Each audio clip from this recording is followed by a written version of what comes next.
Muito obrigado por me convidar. Falar não tenho um discurso grande e eu peço desculpas por meu português. Eu queria começar de agradecer os deputados federais, o Congresso, de seu coragem, também a coragem de todos os jornalistas, o senhor Marcília e todo mundo, porque eu sei que os riscos são reais lá no Brasil e eu tenho o conforto de viver nos Estados Unidos e então eu sinto muito a situação lá e eu lhes agradeço.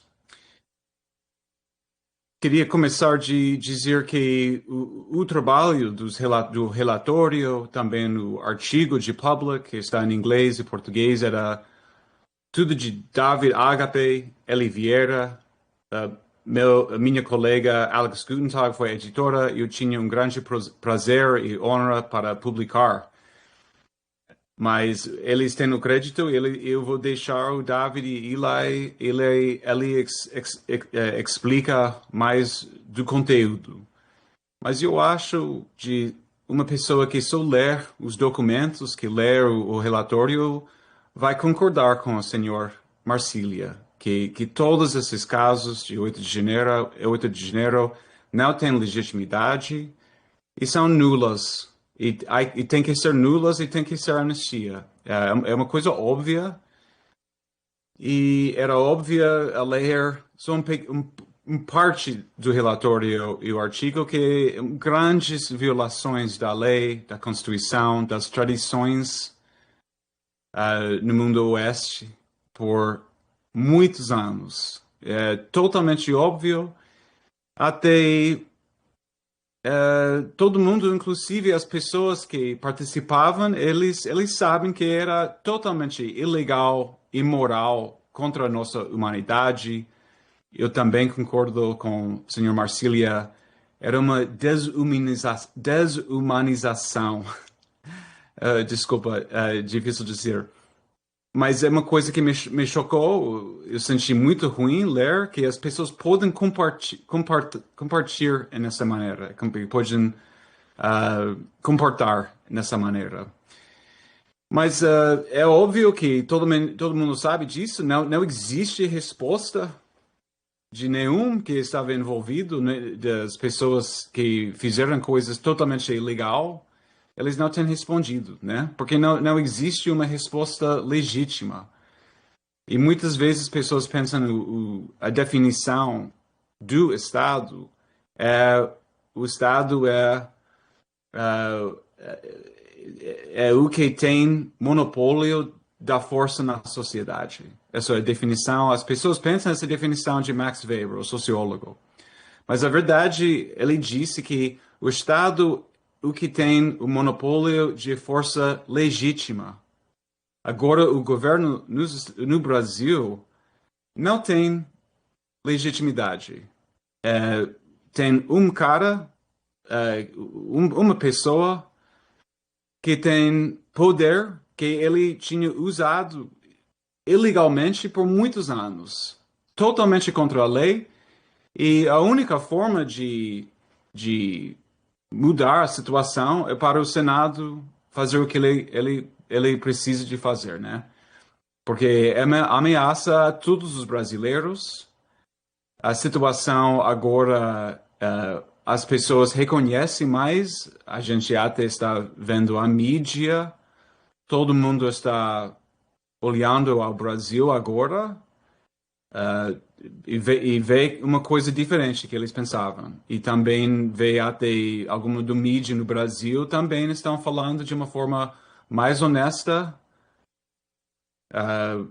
sobre a falta de legitimidade do governo, em particular o STF, mas todo o governo completo, né? Não pode só asilar com uma pessoa ou pelo STF. Então, é só uma questão, eu acho, de tempo, que a matéria, as provas dos crimes vai chegar ao público. Vai só passar mais tempo e as pessoas vão saber. E a legitimidade vai reduzir. das instituições e vai ficar mais instável a situação no Brasil.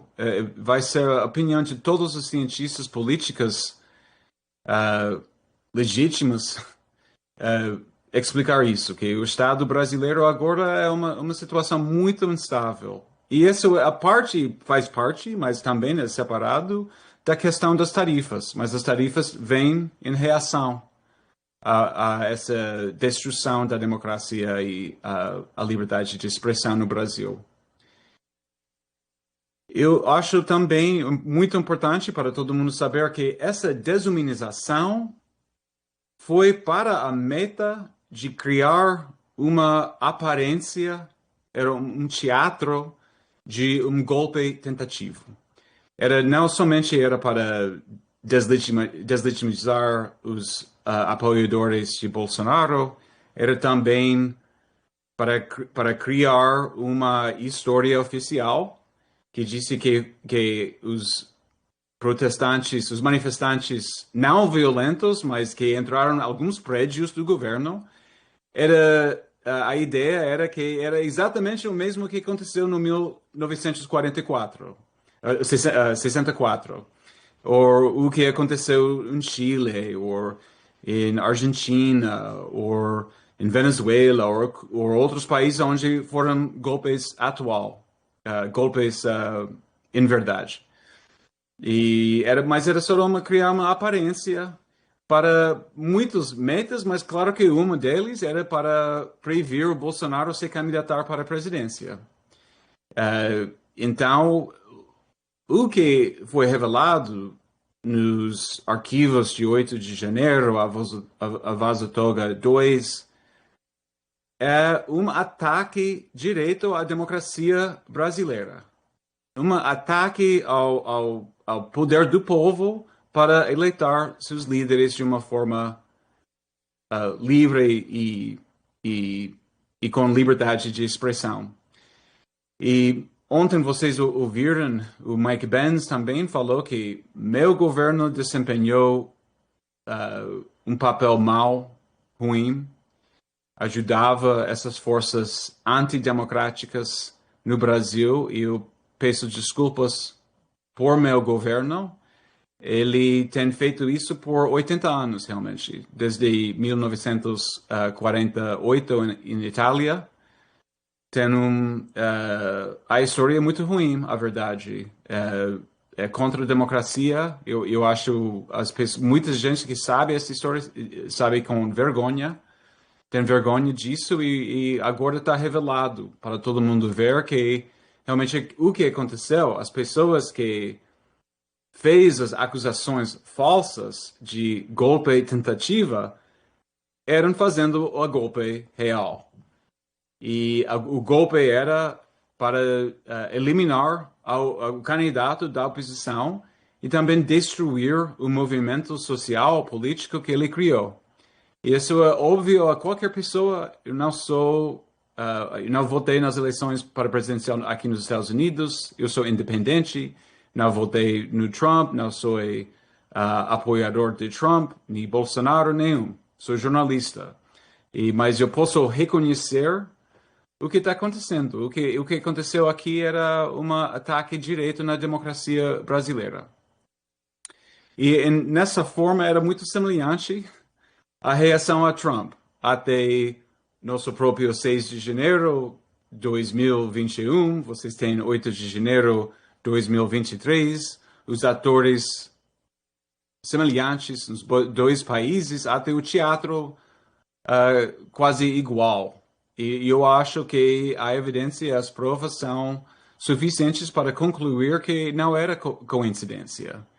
Eram forças escondidas manipulando a percepção, manipulando a mídia, trabalhando com a mídia, inclusive de uma forma financeira, que o Mike Benz descreveu e tem provas. Então, é uma situação incrível, né? Porque não o choque é que a realidade era totalmente diferente do que as pessoas pensavam. E ainda as pessoas pensam. Mas eu acho só uma questão de tempo que as provas são as provas. E tem a evidência, tem os 8 de janeiro de 2021, vocês têm 8 de janeiro de 2023, os atores semelhantes nos dois países, até o teatro quase igual. E eu acho que a evidência e as provas são suficientes para concluir que não era coincidência. Eram forças escondidas manipulando a percepção, manipulando a mídia, trabalhando com a mídia, inclusive de uma forma financeira, que o Mike Benz descreveu e tem provas.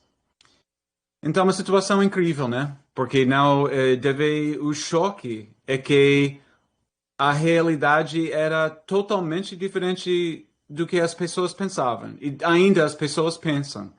Mas eu acho só uma questão de tempo, que as provas são as provas. E tem a evidência, tem os 8 de janeiro, os arquivos de 8 de janeiro, vocês têm a Vaza Toga primeiro, vocês têm o Twitter Files Brasil, vocês têm toda a evidência que o Congresso dos Estados Unidos revelou, né, em resposta às pedidos vários, inclusive de Elon Musk, de revelar o que estava acontecendo lá. Então, eu vou terminar e dizer que eu sinto muito na situação.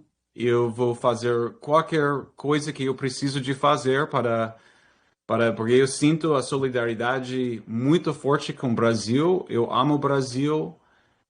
Eu morava no Brasil. Eu tenho muitos amigos no Brasil. E eu admiro muito o Brasil. Eu acho um país grande, super potente, muito importante. É por isso que eu vou ficar com vocês, lutando direito com vocês para defender a liberdade de expressão e democracia, porque nós temos países diferentes, mas todos somos vinculados espiritualmente por um compromisso à liberdade, um compromisso à democracia. A gente acredita no ser humano, a gente acredita no nosso potencial a se governar. Não queremos ser escravos. Não queremos ser escravos de novo. Não queremos voltar ao passado. A gente quer continuar com a nossa tradição muito bonita, muito especial, muito raro.